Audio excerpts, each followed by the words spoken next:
Hello, everyone. Time once again for the City of Pikeville Report with Donovan Blackburn. I'm Homer Owens with East Kentucky Broadcasting, and it's one of the most pleasant hours I spend because it's so informative. Donovan, welcome to the program. Well, Homer, thank you. I appreciate you once again coming up and spending some time trying to educate the community on what all's going on within our great community. Seems like, if I can make an analogy, we send you out on a dangerous mission, and every 2 weeks we bring you back in from the front to debrief you and see where we stand as a city. That's a good way to put it, Homer. It is, but it's a lot of fun being out in the trenches with those that we're fighting with and fighting for, and obviously our community is making a lot of great headway, and during that, anytime you have progression in anything, obviously you have hopefully the majority is in favor of, and you've got one or two that obviously isn't always going to agree, but that's fine. That's what our great country is founded upon. So, and that's what this program's all about, Homer, right? Is to help educate the community on what the facts are and what helps their government make the decisions on their behalf. You opened the door. I'm going to step right through it. We're taping on, today is the 12th, I believe. On Monday the 10th, the commission meeting, and it was not uneventful. Could you give us a summary of that? Well, it's been in the market for the last couple of weeks, but as of July 15th, the city passed a restaurant tax, 1.5% tax. This past meeting, Monday night, the city commission unanimously added a 0.5% to that tax. The 0.5%, again, just to put it in context, is a nickel on a $10 meal. It'll generate the city probably only around $180,000 to $200,000. It's a pass-through tax, Homer, and that's just again for education purposes. It's what we consider a regional pass-through tax. Only fourth-class cities in the state of Kentucky are permitted to pass such a tax. The intent is to promote regionalism and tourism within your community, and that's the intent of this tax that the commission passed. Is under the terms of the agreement with the Pikeville Tourism Commission, which is where that tax is actually embedded. It goes to that tax is then turned around and redistributed back to the city of Pikeville for the purpose of supporting tourism initiatives such as the East Kentucky Expo Center, the Cafe on Main, the new plaza out front where we've had numerous events. It promotes the up-and-coming new construction of the new Jenny Wiley Theater that will be located downtown. So there's a lot of great good that this tax base will do. And when I say it's a regional tax, that's what I want to make sure that the community really understands, is that though it's a pass-through tax, the tax isn't placed directly upon the business, so it doesn't impact the business itself. What it does is that you and I and anybody else within the region that comes through a restaurant, they pay this very moderate, low tax. Again, it's a 2%, and we've debated this many times before on previous programs, but 2% again on a $10 meal is 20 cents. The advantage of that is that it's not just paid by the citizens of Pikeville. It's not just paid by the citizens of Pike County. It's paid by everybody that travels to and through our area. When we visit other communities, Prestonsburg, other outlying communities, I'll say, that has the same tax base, our tax dollars are leaving our community, going into those communities, and they're able to provide quality of life issues such as the Mountain Arts Center. In our case, it's the East Kentucky Expo Center.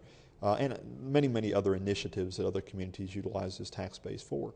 But the intent is not only to provide a quality of life, but also to provide venues to help us attract tourism and people into the community. Again, understanding the definition or what a regional tax is that by not putting the burden of a tax just upon the people that live here or work here, it's put upon everybody that visits the East Kentucky Expo Center that would come and eat, everybody that would come, the Hampton Inn, for example, and I speak of them because they're represented on the city tourism board, so I know some of the statistics and numbers. But pretty much during the weekday, the Hampton Inn is completely booked, 100% occupied. On the weekends, it's not, but on the weekdays, it is. This past weekend, we had a lot of events going on, obviously in the city with U Pike's homecoming and with the parades and with Muscle on Main and with the outdoor concert and with the basketball program going in. And this was a weekend where the Hampton Inn was completely booked. Now, to put that all in perspective is again, those 120 some rooms that are booked, those people eat out at night. So those folks are also paying that tax. So people that travel, whether it's business travel, whether it's physicians, whether it's for legal professions or whatever, when those people travel to our community, they're paying that tax. Now, to put it a little bit more into perspective, let's talk about the Expo Center. The Expo Center, based upon statistics that are easily provided, only 10% of those that attend the events at the Expo Center actually live within the 41501 or 41502 zip code. So again, when you're looking at the tax, it's not just a tax upon the citizens of Pikeville. It's a very minute tax upon the citizens of Pikeville and Pike County in essence. But all those folks that travel to our community that pay this very modest 2% tax is then able to be reinvested back into the community so that we can promote things like the Expo Center and Jenny Wiley Theater, which brings thousands of people each year. You know, the year that the Expo Center opened had 180,000 people go through it. That doesn't count the meetings and all the little small events that they have. That doesn't count all the folks that come through our community with the with other tourism initiatives and Hillbilly Days and all these things that we are able to promote. But understand, things like Hillbilly Days and the Expo Center are being paid for by taxpayers' dollars. Since it's a regional facilities and regional events, then it shouldn't just be, the burden should not be placed just upon the citizens of Pikeville, nor the citizens of Pike County for that matter, to pay for these events. What it's placed upon is a regional approach, not by the business, but by those that travel to and through our region. So this tax, again, understand the basis. It's not like a large federal or state mandated tax. It's a local tax, and the reason I bring that up is it's only 2%, because unlike a federal or state tax, those tax dollars goes out of our community. They go to Frankfurt, they go to Washington D.C. If we get to see them back, good for us. We get some grants, we get certain things that happen, but it goes back to big government. These local taxes are reinvested specifically and solely back into our local economy and our local community. So it allows us to attract more visitors, it allows us to create jobs, it allows us to create venues, it allows us a better quality of life at a very small amount. So again, on a $10 meal, it's 20 cents now. 20 cents on a $10 meal or 30 cents on I was trying to get my math down, Homer. It's got a lot of things running through my mind here. But $15 meal. Thank you. Mm-hmm. That's where I was going. So it's a very minor amount for what is reinvested. And I've said this before. I went out and ate last night at one of my favorite restaurants here locally, and great service. I leave anywhere between a 15 and 20% tip. That's money that's reinvested to that person that lives in our community, that's able then to reinvest back in our community as well. So it's a very minor amount for what it actually contributes back to the community. Because if you look at, nobody can deny, and that's what I'm trying to get out and get folks to understand, but nobody can deny, since the stability of the Expo Center, since the city has taken over and this Expo Center has the stability, there's more venues, there's more acts, there's a higher quality of life. We've gotten some major names in the community. And if you look at the ticket sales through Ticketmaster, these aren't people that are just buying the tickets that live in our community. 10% is all that's from the community. So by keeping the Expo Center open, by bringing in venues such as the Artisan Group and the Main Street Live event, the Cafe on Main, is bringing a lot of people into our community. And again, we joked about it this past week, but if you were downtown this weekend, you looked like you were in a major metropolitan area with all the folks that we had pretty much everywhere that you looked. And that's a great thing. One of the busiest weekends of the year. Absolutely. This year. It was, and it was a great festive event. People had a lot, great time. We had, football games between U Pike and Pikeville at a wonderful complex at Hambley Field. And again, to put this in perspective, and I guess this is where we're going to head here, I'm sure, in just a moment, on some of the concerns that have been brought up by a few individuals. And it's not, and again, I want to totally understand. With my belief is that that's what government is that those that have concerns have the right to come and voice them to their elected body. That's what we're here for. You're referencing back to the Monday night commission meeting. All right. Yeah, and obviously, there's been some press upon, obviously, backing up a little bit with that, since we'll go ahead and dive into it if that's okay with you. Mr. Apsher, who owns the theater here in town, is this is a family I've known for a long time. I've had family. My wife's had a cousin that works at the theater.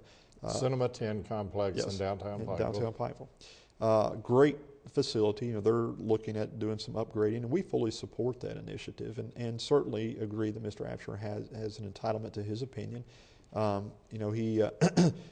He came before the commission and voiced a concern that they did not feel that they should qualify under the restaurant tax. His interpretation being what? Well, that he wasn't a restaurant, and that he is a theater. And as the city attorney explained, and as I tried to explain through the definition of the KLC, anytime that there's a new legislation, whatever you want to put before, whether it's an ordinance legislation between the state or the federal government, they give it a definition, a term, and the term of a restaurant tax is just a term that's been placed upon it. But when you actually read the definition, and which I read aloud during the commission meeting, and understand that when the city passed this ordinance, this is a model ordinance, that those communities that have passed this tax is pretty much the same tax across the state, the same ordinance that every city across the state that has passed. We all use the same ordinance, we use the same definition, because what happens is once the legislators, the LRC committee, Legislative Research Committee, they look at what the legislators pass, and it's all looks at the legal definitions, and after everything passes the smell test. And what was the precedent that was set looking across the state? Well, what the precedent said is that it's a tax based upon any time that food is prepared for somebody walking in, I guess, so it's preparation of food. It's not necessarily walking into a restaurant. So and the example in this case is we'll use the theater as what the concern is. So as you walk into the theater, even though you're there to see the movie, anything that they would sell they would be preparing would be subject to the tax. So it would be popcorn, soda fountain drinks. So under the definition, which was defined by the state, not the city of Pikeville, but through the model ordinance, that if they were to sell, for example, soda in a can, they're not preparing that, it's already prepared, so that would not be taxable. But if they're preparing something as a fountain drink, where somebody has to physically get the cup, work for it, and it comes out, they're preparing it, then that is taxable. So popcorn, for example, would be taxable. A candy bar would not be taxable. Because popcorn, again, they're preparing it. So under the definition of what a restaurant tax is taxable, it is those items that are prepared. So in the standpoint of what they were asking for was a blanket exemption. The problem is that's a very slippery slope that you can't go down, because when you start exempting one class, you've got another class that you're looking at, and then where do you draw the line? What's the point? Is the city able and legally prepared to offer that exemption? We cannot. Legally, we can't. We, again, after speaking to our council, and certainly, I go back to what I said Monday night. I sympathize with this particular situation, but just to put it into I guess honest terms, what the issue is with the theater is that they don't have a technical system in place. They don't have cash registers and systems in place that allows them to make it easy, I should say, to charge a customer in front of them, that additional tax. So instead, where everybody else is charging it through a cash register, and this facility, they don't have that ability, technological ability at this point. So since they don't have the ability, their argument is that they're the ones having to pay the tax out of their profit versus passing it on to the customer like everybody else does. Now, my point in some comments that was in today's paper is, I sympathize, but in a selfish standpoint, it's not really up to the city's position to provide you the infrastructure that's needed so that you don't have to pass the tax forward. The tax itself, an example, let me finish this thought before I go to the next. The example is when you go in there and let's say you pay $3 for your popcorn. They charge whole amount, so they charge $3 so that you don't have to pay $3.06. They don't want to put that extra 6 cents on there because, again, their systems and their people behind the counter, it's easier to punch in the whole numbers because of the way their technology is. So again, I sympathize with that, but if you go in and draw the line and say, okay, theaters, even though you're preparing food and under the definition, you're included, then that you have to go to Walmart and their deli, for example. They prepare food in their deli. Their deli is taxable. They pay their tax base to the city. The argument is and I could go to this C-stores, convenience stores. When you go to a gas station, when you go up to the front counter, they've got the little pizza roll up there. When you go and you buy a bag of chips off the shelf, not taxable. But when you get a pizza roll, which they had to prepare, is taxable. So where do you draw the line was the issue. And it is not just my belief, but proven, and that's what, very graciously, and let me say this too, Homer, is that the Epsher family, when they were in here, they were very gracious. There were several members that show up. Jack Apsher, who spoke to the commission, was very professional, very courteous, and he's got his beliefs, and we understand and fully agree with that belief. But one of the other issues that has been brought up is that the concern that somehow the Jenny Wiley Theater was brought into this debate also, that there's unfair subsidies to an organization that directly competes, being the Expo Center and Jenny Wiley Theater, of which I completely 100% disagree with. And I don't think anybody that is an economist or in any way that could talk about how an economy works would agree with that philosophy. And what I mean by that is let's drill down Pikeville and what all's going on, and let's talk about what is subsidized within our community and what government's role is and what, again, our beliefs is and what we have a responsibility back to the taxpayers. Taxes that are generated, Homer, are to be reinvested back for better quality and a higher quality life for the community. So when you have venues such as the Expo Center, and let me drill it down just locally. And in front of me, before I came over, I tried to write down a few thoughts, or just a few facilities that, not just across the city of Pikeville, but across the state, that are funded through taxpayers' dollars, because these are nonprofit organizations. Our position as government isn't to make a profit.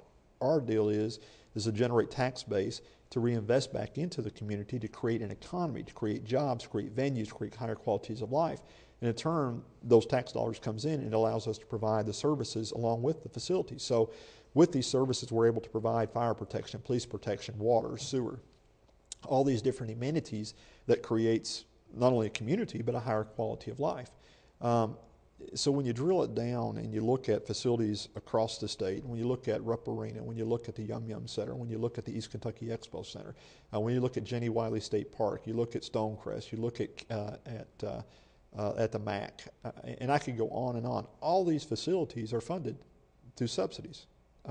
When you look at the city of Pikeville, imagine, and that was my point, is imagine the city of Pikeville today without government participation. And that's what the argument is that government should not enter into anything that would directly compete with business. And that's not the intent. The intent is we're not competing.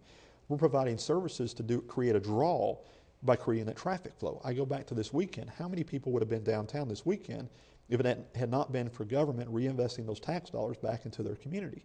It would have been zero. You wouldn't have had Muscle on Main. You wouldn't have had an expo center. You wouldn't have the cafe. You wouldn't have had the entertainment, the band, the outdoor theater. You wouldn't have had a parade. But if you look at the community, where would Pikeville be without government participation? And that's all it is a participation with nonprofits. We're not going in and putting people that's making profit in business. Now, SMG is a different animal. We solely, when you talk about the East Kentucky Expo Center, and I know there was some controversy last week or some discussion about SMG starting up a dance club. And SMG is a business in the city of Pikeville. They hold a business license. They have an entitlement. The city of Pikeville's role in the Expo Center is not an operator. All we are is a facilitator. We generate dollars and a facility to create a convention center to draw traffic to our community. No different than Rupp Arena, no different than the Lexington Convention Center, no different than the Louisville Convention Center.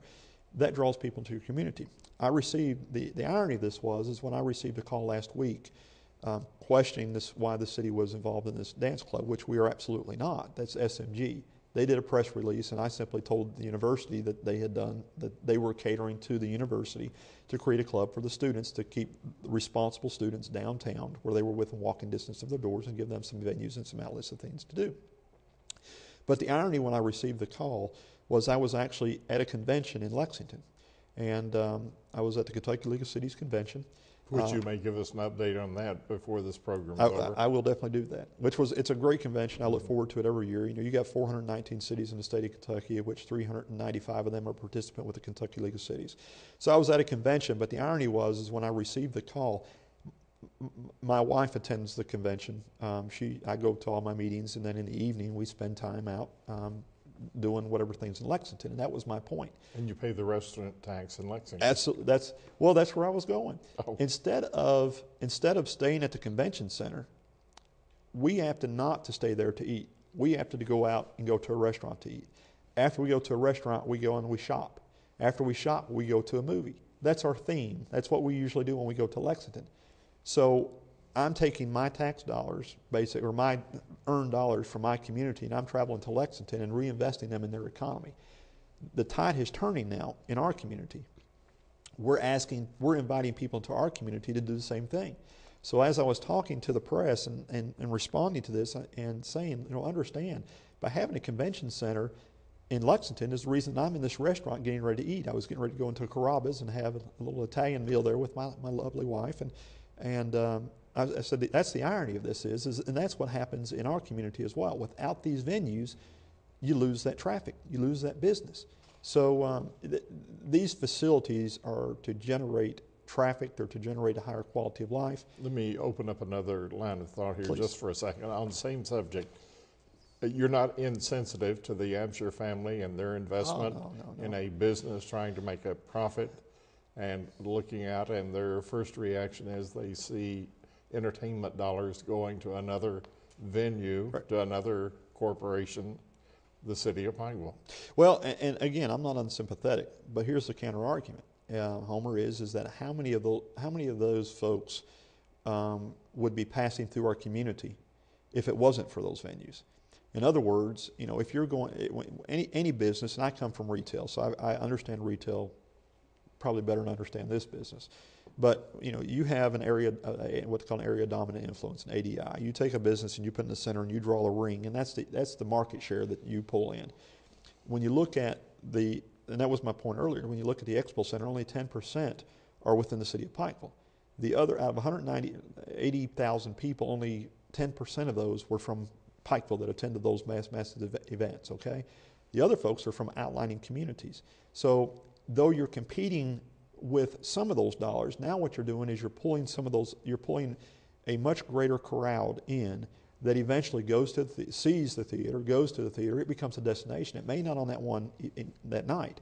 So when you look at the Expo Center, last year, and I can't remember specifically, I think it was 12. They had 12 events, 12 what they would call, and I'm not talking about arena football and basketball, but 12 concerts, 12 Disney on Ice, those type of events. So where the theater is open 365 days a year, the Expo Center, you're competing against 12 events, but that 12 events, again, brought in 130,000 people into the community, only of which 10% are directly here within our community. So that the other 100,000+ people that came through, they now get the exposure to the surroundings and realize, oh, there is a theater. So somebody from Phelps or somebody from Whitesburg who may not have came in and realized there's a theater there, it puts what they call top of the mind awareness upon those folks. So you're marketing basically, and they're getting the benefit of the marketing.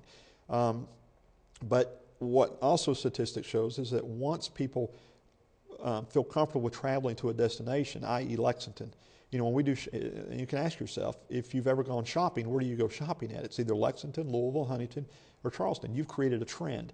Pikeville will create that same trend. Once you come to Pikeville to go to a restaurant, a hotel, the Expo Center, that becomes your trend. So when you start traveling, you may travel here on a Friday night to see a concert, but 2 weeks from now you may travel here because you wanted to go to Texas Roadhouse, or you want to go to Pig and a Poke, or you wanted to go to the Landmark Inn, or you wanted to go to Jerry's. And when you go there, you may want to see a movie. That's what this creates within our economy. It's not just about the me, it's about the we, and I keep saying that. We have to invest in our community. Now, put into perspective, and you have to stand back and say, are we doing what's right or what's wrong? We are one of the only communities, Homer, in eastern Kentucky that through the last 10-year census that had a population increase. We increased our population by over 10%. Our occupational tax has grown, almost doubled in the last 6 years. We've created new business. we've created new population, we've created new venue. So Pikeville is exploding to where other communities, especially in eastern Kentucky, are declining. And you look at Pikeville and you say, where would, and this is a very powerful statement, is in what I said Monday night, where would Pikeville be without this progressive commission and these dollars invested in our community? You know, the city participated with the university on getting their bond for the new medical school. We participated with the hospital to get their $100 million bond for their new addition, which is creating many new jobs. You look at, we've spent over $2 million in the city park. We kept the Expo Center open. We created Muscle on Main, 4th of July, Halloween events, the Hillbilly Christmas in July mini park, the soccer complex. Look at downtown Pikeville, look at our community over the last 5 or 6 years, and look at what all has absolutely progressed and moved forward. It's creating quality of life, it's pulling outlining markets within our community, it's creating an economy, it's creating jobs. We're getting ready to hopefully announce, we've got national brands within our community. So what happens when you bring these national brands in, example, you've got to have a mixture of both. You've got to have places like the Landmark Inn, which are well-known, very quaint places where people want to gather, but you've got to have also places like Texas Roadhouse that people recognize a national name that does advertising on TV at a Pikeville location, so that when people, in whether they're in Matewan or whether they're in Hazard or whether they're in Prestonsburg, you become then a destination location. We're working with a couple of developers right now, one major developer that I hope to have an announcement soon, I keep telling you about, that we've got, you've seen some signs down around Texas Roadhouse. I can't talk about the specifics, but we're very close to formulating a deal that will create some very... That's like waving a red flag in front of a reporter. It is, and I seen you perk up there, twinkle in your eyes a second ago. But you're not going to divulge, but I can understand why you won't. We're under a confidentiality agreement. Unfortunately, we cannot. And there's a couple of obstacles in our way, but I think one of the major obstacles will be removed hopefully this week, or at least by next week. And in doing so, we should be able to move forward with this, with this development and with this major announcement. But what this does is and what this developer understands in the Pikeville market is that we've got 4 major highways that interconnect down near where Lowe's and Walmart is. You've got US 119, 460, 23, and 80 that all emerge there with over 38,000 vehicles. That's a lot of traffic. That's daily. That's daily traffic with expectations of that to continue to grow. So there is a tremendous opportunity for retailers. There's a tremendous opportunity that when you bring in brand names such as Walmart, Lowe's, Texas Roadhouse, Staples. When I started 7.5 years ago, basically you had, in that plaza down there, you had Walmart and Lowe's. In the last 7.5 years, Food City, Staples, Radio Shack, all those, Hibbett Sporting Goods, all that has grown. We're getting ready to looking at another 250,000 square feet, which will almost double what's down there minus Walmart and Lowe's, but almost double what's down there with some major national recognized stores. Now the benefit of that is when you look at what's going on in our community, Homer, that's when I get really excited. And we're taking the time to explain to the public what they read in the paper and the importance of that, because it is important for them to understand the transparency issue and why this is an important issue. But when you look at the growth, and where I get real excited is that you look at what the university's doing, and the hospital's doing, and the banking community, and the legal profession with the judicial center. You look at $200 million in projects. You look at the possibility of commercial air service. You look at all these upgrades and venues and all these things that's happening in our community. Pikeville is on the map, and I know one thing that's in your hand that the state has recognized that Pikeville is on the map because the KLC is most recent issue. The Kentucky League of Cities has highlighted the city of Pikeville as one of the most progressive cities throughout the entire state of Kentucky. So when you stand back and you say, well, is Jenny Wiley a good thing or is it a bad thing? It's a great thing. It's a wonderful thing to be able to bring additional outlets into your community, because with those outlets, when you bring these national recognized stores and other amenities such as a university of growth and a national hospital of the year, then what's happened is the trend has now reversed. Homer, is instead of our people having to travel to Charleston and Huntington and Lexington and Louisville, we're now seeing people come from there to our community. We're able to stay home and reinvest our hard-earned dollars back into our community, creating additional jobs, additional opportunity for our folks. you know what, Paul Patton said it, you know, when you talk about the Expo Center, and I may have said this before, but I think it was a very powerful statement, and partially the reason why the governor was so pro on bringing this Expo Center here. But he used the example of talking about a child, you know, when he was asked why was this Expo Center so important to the community? And he sat back and reflected, and he said, you know, to me, it was an unfair advantage to other parts of Kentucky and West Virginia and Virginia, to Eastern Kentucky, that a child from Phelps that may have never been given the opportunity to travel because of the cost of travel or whatever it may be, to have to go to Huntington or to Charleston to let their child see a Mickey Mouse on ice, or to let them see Disney on ice, or let them see Ringling Brothers Barnum and Bailey Circus. It's an injustice to that child. So now by bringing a facility here and seeing a 6-year-old or 7-year-old or a young child come in and face light up with an experience that they would probably have never received before, it was very rewarding. Our community is deserving of those type of facilities. And this is what Jenny Wiley, this is what, you know, when you look at the downtown, you look at when we're really pursuing not only tourism, we're looking at it from a regional approach, but we're looking at it from what we can bring to our entire community. When we look at the arts program, when we look at the entertainment program, it's not just about going to the movies. You know, there's a phenomenon that's going on right now, and I sympathize with the theater. I mean, you look at what Netflix has done, when you look at what, you know, I can go home and I can get on DirecTV, which I have, and, you know, you can order pay on demand videos now. You can go to Walmart and you've got a Blockbuster machine where you pay $1 for a video now. You can go on my son's Xbox and he's got Netflix on, it pulls up, you can get videos on demand. You know, the trend has changed. You know, the Blockbuster, which was here in town, they closed down because of all these new on-demand services. So a lot of people are now staying in because of what technology has brought to them. And I sympathize with the theater. But as I said in the meeting Monday, you know, you got to argue both sides of it. And let's go back through history, and when the theater was actually looking at coming to Pikeville, the city at that time signed an agreement to help the theater come. We've got actually an agreement, a parking agreement, allowing them parking so that they didn't have to invest their dollars to expand to acquire additional property. The Pikeville has an agreement allowing the theater to use the city's parking lot on Friday, Saturday, Sunday. So the city back when the theater first came was pro-business and trying to support business. The difference in the Jenny Wiley issue and what's been brought up is this is a nonprofit organization. This organization is made up of volunteers throughout the entire area region. This isn't a profit center. They've got people on board that brings quality professional entertainment into the community that, again, when you look at the Barter Theater and look what it's done for Abington, Virginia, it's phenomenal. We want, you know, we've got a great amphitheater in Jenny Wiley and Prestonsburg. We're going to have which will continue to operate. Will absolutely continue to operate, and we fully support that. And their board fully supports. And understand, their board, Jenny Wiley, wasn't made up of people from Pikeville or Pike County. This board is made up from people in Prestonsburg, Paintsville, Hazard, Sayersville, who supported wanting a year-round professional theater. But we've got the Artist Collaborative Theater, a community theater in Elkhorn City. So we've got the best of all gamuts. Again, that's pulling people into our community.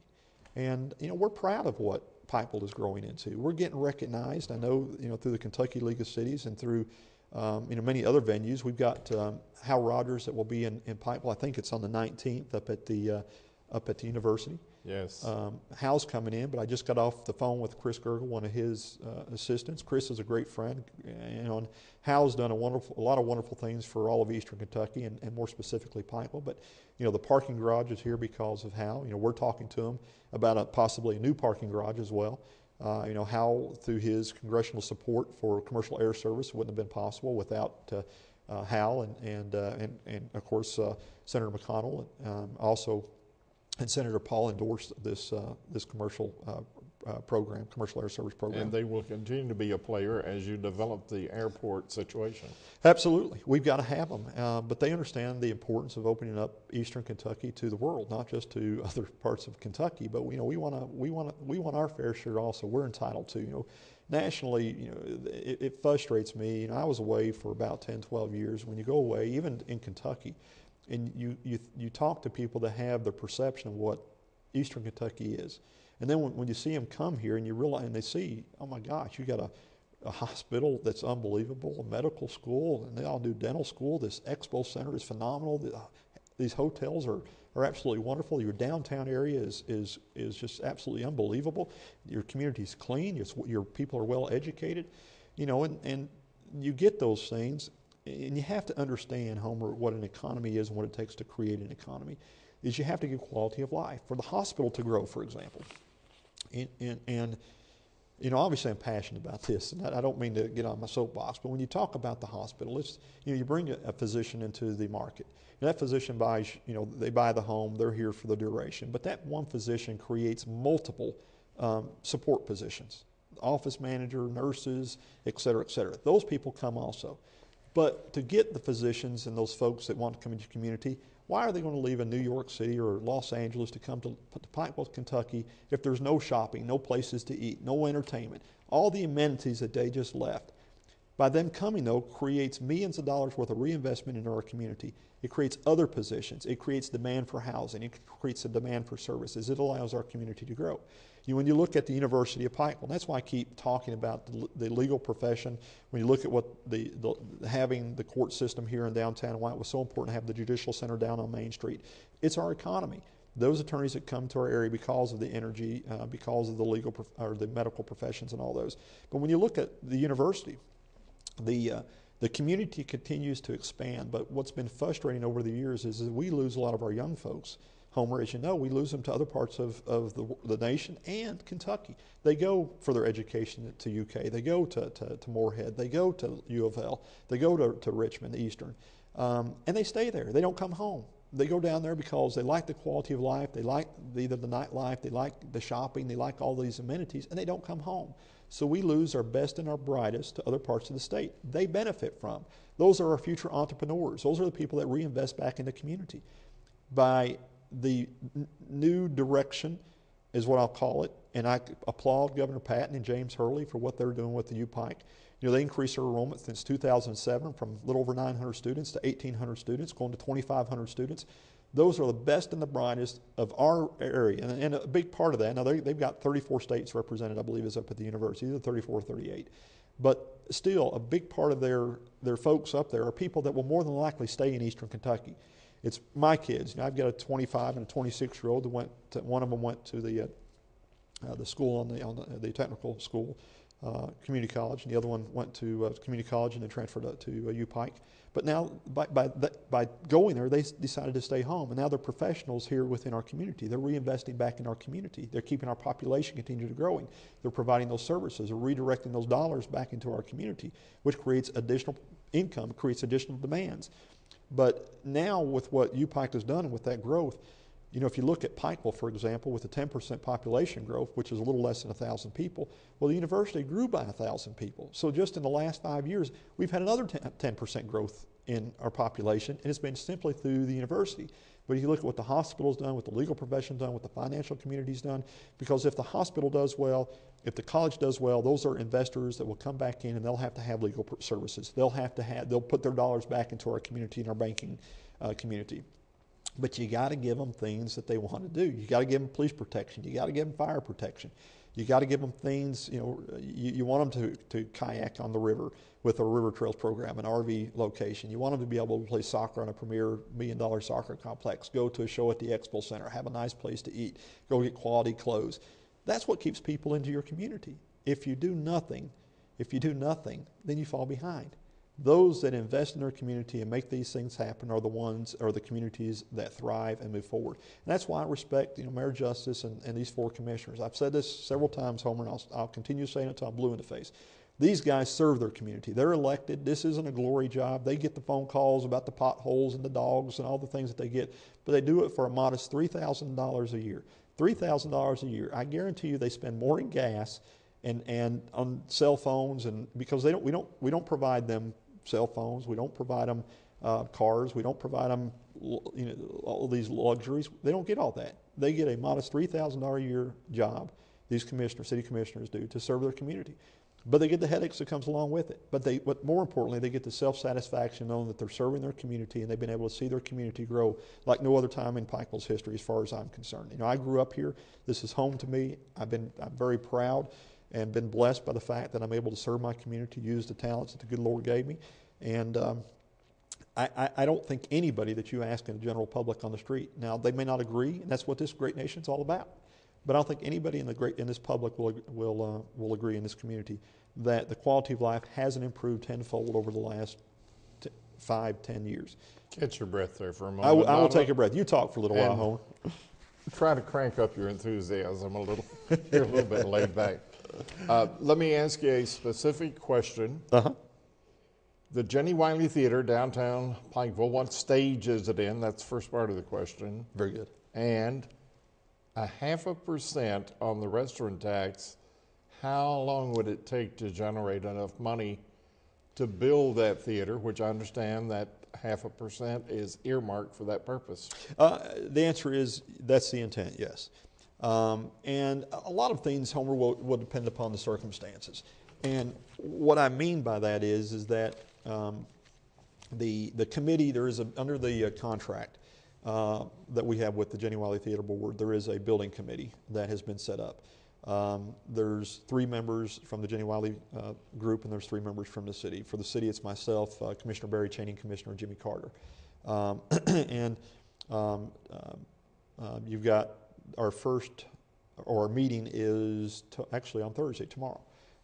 So we will have a meeting tomorrow, and we'll be discussing. I've actually got an architect coming in to kind of just to talk about the process. Now, whether we use this architect, I don't know. It's the same architect actually that built the Judicial Center that I've got a little relationship. They have built 8 theaters around the state of Kentucky. They have experience. So the intent is let them come in and kind of educate the group to what all's entailed. So then the intent would be to put out either an RFP, request for price, request for qualifications. If we decide not to go with this architect firm, it's the solicited architect firm, once we do that, we'll start on the design of the building. We'll try to come up with a budget for the building, and then we'll place the building out for bid. The intent is to hopefully have the buildings under construction by the first of the year, on or before January 1. Now, obviously, if the weather's bad, that may not happen. But to your question with the earmark, the intent is that this 0.5%, all it's going to generate, the city's budget's about $32 million a year.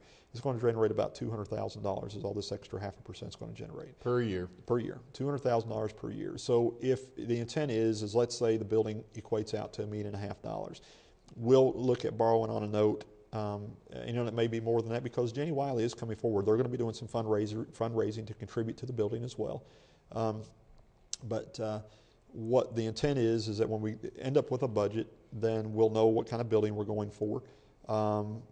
We'll be discussing that starting Thursday at what type the building is. So we're in the infancy stages. We know kind of what the basis of what we want to do with the building itself. But understand too, Homer, because it goes back to the argument that we had just a moment ago. The intent of this building is to the city, or what the city's role is to simply provide a facility, to provide a venue for this professional group to entice them in. There's no difference, and the example going back to the argument with the theater and the argument with other restaurants competing against the Expo Center. There's no difference in what we're doing there than what we've done with the Expo Center, and realistically, there's no difference in what we're doing there to what we've done with Texas Roadhouse. Texas Roadhouse, along with this other major retail development, it's on city property. We contracted a lease. We built the infrastructure into the roadway. But just because Texas Roadhouse is on our property and paying us a lease payment does not give the city the right to go in and tell them how to operate their business. I can't tell them that you can't sell steaks because you're competing with somebody next door. That's not what government does. And I don't think anybody would want government in there telling business like SMG what you can and can't do. All we're doing, we provide, there's numerous facilities within our community. The Chamber of Commerce, for example, they're housed in a city building. The Heritage Museum, is housed in a city building. The Expo Center, obviously we got a 99-year lease on it. The parking lot beside of the theater is owned by the city of Pikeville, which we allow the theater to park on. That just because we've got those agreements, the football field, the soccer field, all owned by the city of Pikeville, but we've got a usage agreement with UPike and the independent school system. That doesn't give us the right to go in and say you're going to play this player. That doesn't give us the right to go in and say you're going to sell this product or you can't sell this product. Those are all businesses, separate entities. We're providing the facilities, they're providing the services. They're paying, as a nonprofit, obviously this is what the genuality is, they don't pay a tax to the city, but those people that they hire will pay an occupational tax. The same thing with SMG. SMG pays net profit tax and occupational tax. They have a business license. We can't legally tell them what they can and can't do. The city's job is to support and promote all businesses, and we do that. We've got some great businesses out there, and anytime that a business has a justifiable request that legally we can do, we try to do it and it's been proven, because business has grown, occupational tax has increased, we've been able to provide additional services, and everybody within our community benefits from that, Homer. So because it's about we, it's not about me. Now you make a good point on that. Let me take you in a different direction, Donovan. The time trials at Russell Fork this weekend, Friday, Saturday, and Sunday. What an event that should be. We're so excited about that. And again, this is another opportunity to expose not only Elkhorn City and the great whitewater rafting that this region has, but it's a great way to showcase the entire Pike County. Let me cast this in terms of October 14th, 15th, and 16th, because we may air on dates after that. Right. So we're talking about the 14th to the 16th. Yes. I'm sorry. Well, no, I'm glad you threw that in there, because again, that's not only is it interesting to watch, but also it highlights the great amenities, and Homer, that's what we've been talking about for months now. The wonderful amenities that the good Lord has blessed us with. We've got river trails and water trails like no other. We've got, it's an interstate park, but the Breaks is absolutely beautiful and it's pristine. We've got a great relationship with the Breaks Interstate Park we're working with. They're getting ready to put in a new water park, of which the city engineer, Jack Sykes, sits on the Breaks board. He's the chairman. Greg May, who operates UMG, is on the Breaks Interstate Park board. So we've got representation from our community that serves on that board. We've got a great relationship. They're creating amenities up there. They put in new cabins. They've, under Matt's leadership up there, which he's a great guy. If you haven't been up there to meet the director for the Breaks, Matt Quinn's a fantastic guy. Him and his wife Jenny does a great job for the Breaks. But if you look at what's happening with the time trials, like I say, in Elkhorn City, this is a way to highlight Eastern Kentucky and highlight those great amenities. But if these folks understood that the time trials was important, that this is where they needed to come, why aren't we sharing that with the rest of the world? It's not just about the time trials. We want to bring those people in to say, look at this great water that we have for you to do this wonderful event. An international event. Absolutely. An international event in Pike County, Kentucky, on these great, wonderful, God-given facilities that we have that we need to promote past the point of the time trials. And that's working, our working relationship, not just with the Breaks, but also with the Pike County Tourism. We're working well together. Those are, as I keep telling you, those are great people. It's all about we. So we're talking about a lot of events, and if you look at all the attractions and things that has transpired lately within the city of Pikeville, we're proud of that fact.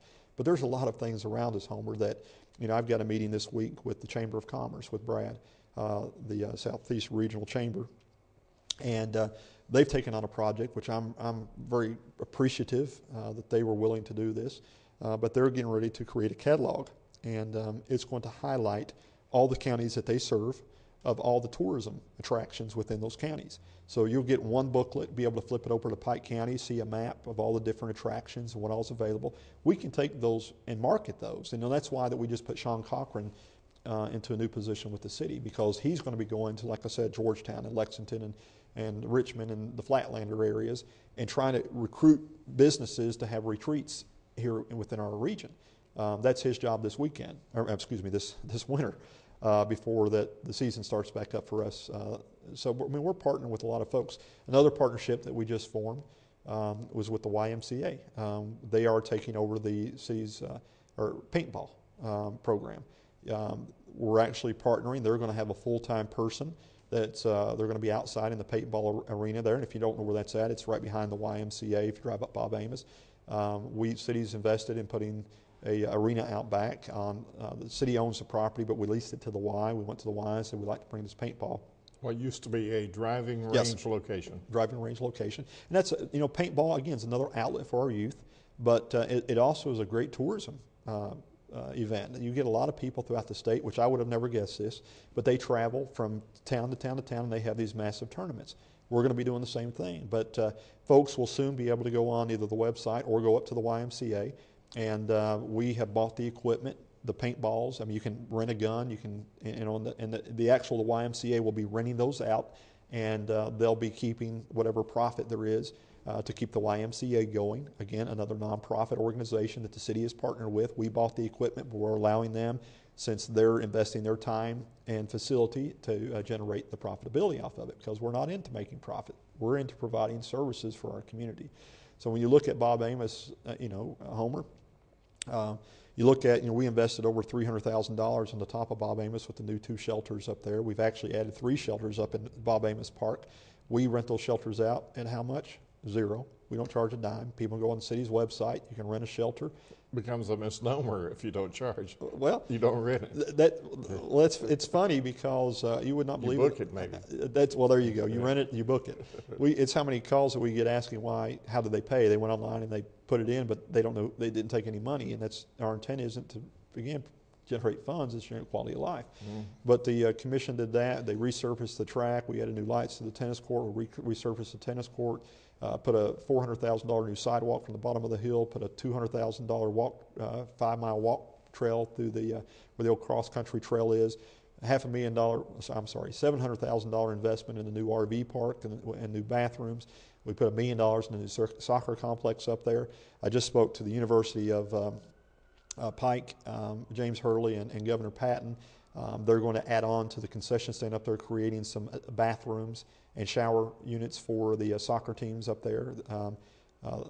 So we've got a wonderful soccer complex. We've got the river trails that we operate out of the Bob Amos Park. That's just Bob Amos. You look at Hamley Field, and we invested over $700,000 in new turf there. We've done many upgrades into Hamley Complex. And that's so that the university, and understand this too, the university and the independent school systems, they pay the city a very modest fee. The school is about $20,000 to $25,000 a year is all they pay. The city provides, we spend well over $1 million with the park system. We provide the facilities, and that's so that the schools can take their dollars and reinvest them in education, so that we don't lose that brain drain, so that we have that amenity. So in essence, we're subsidizing, if that's the way you want to look at it, we're subsidizing our school systems in a sense. Plus you put down a surface on the field at Hamley that is right at the top of the state of the art. It is state of the art. It's the same field that is on the New Orleans Saints field, the same turf that they just put down. This, if it would have been a $1.1 million investment just for the turf alone, but the old turf was falling apart, and we had a possible legal claim against the company, and they agreed finally after months of negotiating to come in and put it down for their cost. So we got it at cost, so we took advantage of it, of upgrading from a medium level turf to the high level turf. So we've got a state-of-the-art complex there that our programs are able to play upon. I'm sure that becomes a recruiting tool for you, Pike. It is. I mean, come play on the best there is. Well, I met with Governor Patton on Monday. It was, and he said, Donovan, when I came to the university, he said, I didn't realize how much money this university was saving by the investment that the city is able to invest in. And what that allows me to do is allows me to recruit better players. It allows me to reinvest those dollars into other programs that allow the university to continue to grow. So when you look at a soccer complex, $1 million, it's the largest field of that sort in all of eastern Kentucky. And it's a standalone soccer complex. When you look at a turf field, equivalent again to the turf of an NFL pro team, when you look at the NAIA national champions playing in a venue that's the same floor size as Rupp Arena, the East Kentucky Expo Center, we just signed a deal with them to move the girls program a couple of months ago into the same facility. It makes it easy for them to recruit players. I won't say easy, it makes it attractive for them to go and recruit quality players, and obviously that paid off because they're the national champions, of which that's one of the reasons that Congressman Rogers is coming, is to recognize the NAIA national champions to UPike in conjunction with the chamber. So Homer, it's easy to get excited, and too often we get the media is taken up by that flash issue, that one issue where you have somebody that comes because and that's what I want to highlight also. The city passed a restaurant tax. We had Texas Roadhouse here that catered food for the commission Monday night that was in support of the restaurant tax because they realized what that brings into our community. Tom Hutchins, who owns the McDonald's here in town, a big advocate and supporter for the restaurant tax because they realize what that brings to our community. So when you look at the city commission, there was press regarding the restaurant tax weeks before the commission meeting Monday. It's already been in place on the 15th. We had one person that showed up in opposition out of the entire community. One person that showed up. And it wasn't inappropriate that happened. It wasn't. And my point is that's what the venue is for. So, those that I meet on the street that are in support of, and they look at our great community and they see all the wonderful things that are taking place. This is a upbeat, uptick community, and we've got people that really are majorly supportive.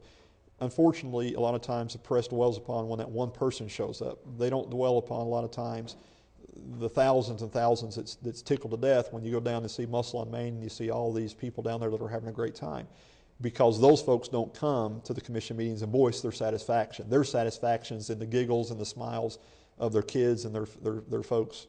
Excuse me if I'm a little uncomfortable with the press. That's a little inclusive. I don't put you, Homer, in that category. That's a little inclusive. Well, it is, and I say it with a smile, and to take it in the context of what I'm trying to say is that sometimes headlines brings the minority and not the majority. And East Kentucky Broadcasting, Homer does a phenomenal job at reporting, and we're glad. And not unfairly, Appalachian News Express does a great job also.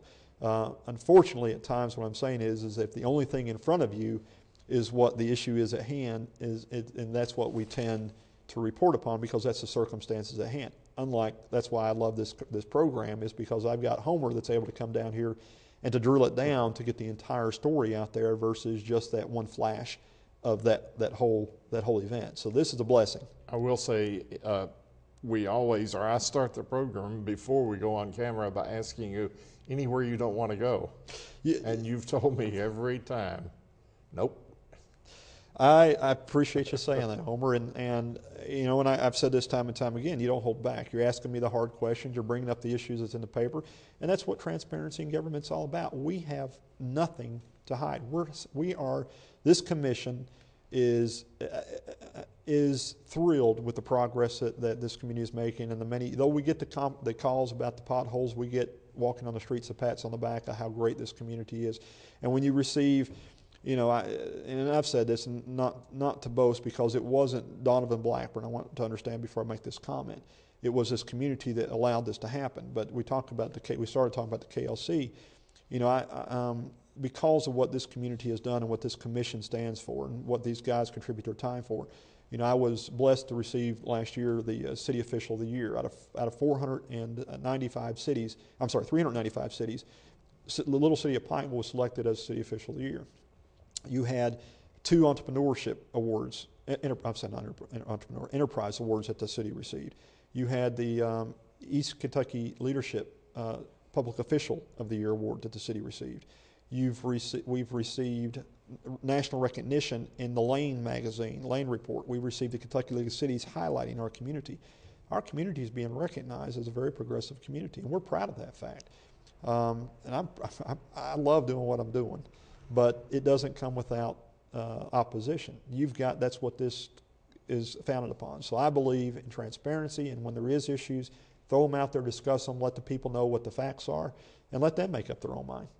You come into our program every 2 weeks with a few wrinkles in your brow, but the time you leave, you seem relaxed. Stress has been relieved. You've been able to tell your story. And my story at this point is we only have about a minute and a half left. Well, in that minute, let me mention also the KLC, a great honor that they were kind enough to recognize not only the city with this publication, but they have also invited me to serve on their executive board. So effective this past week, I'm now on another board.